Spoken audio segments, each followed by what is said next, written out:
Hey, it's Clay, and this will be a video chart on ticker symbol ACB. We will take a look at the 30-minute time frame. Real quick, what do I mean by 30-minute in case maybe you're new to charts?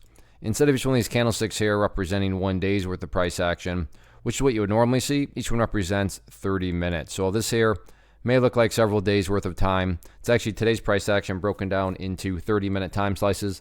I like to this time frame, and does a good job of telling the quote-unquote story of the price, and then makes mapping out where levels of support and resistance a bit easier to see. Did this analysis several times last week, so that is where the red and green line annotations are coming from.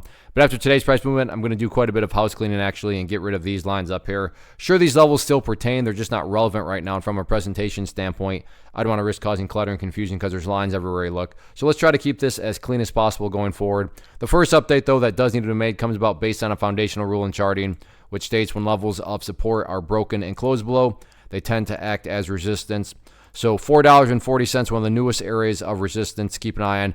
But before you even talk about doing battle with that, a near-term level of resistance is going to be that purple line right there, and that's also based on the same rule. That was a level of support going into today, but after the price broke down below it right there, you can see that that's exactly where it went into now, acting as resistance. So right there at currently $4.29 is going to be that near-term level of resistance. But yeah, if the price can then push through there, then it makes more sense at that point to turn your attention back to $4.40.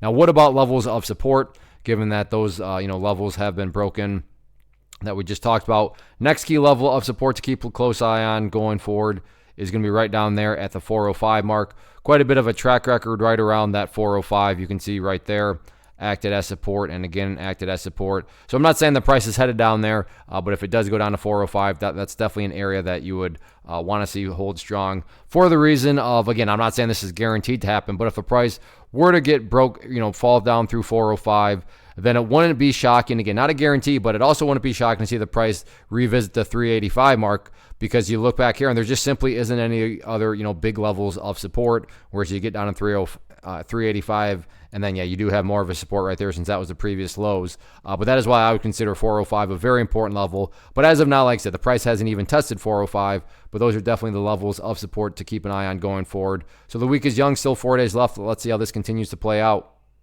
One of the biggest questions I get is, hey Clay, how do you find the stocks that you trade? So what I've done is put together a free resource guide where I talk about the tools that I use to locate stocks that I find interesting and think may have potential. So if that sounds like something that could add value to you as a trader, then click on the image that is up on the screen right now and I will email you the guide. The guide itself is very short and to the point, and best part, it's completely free.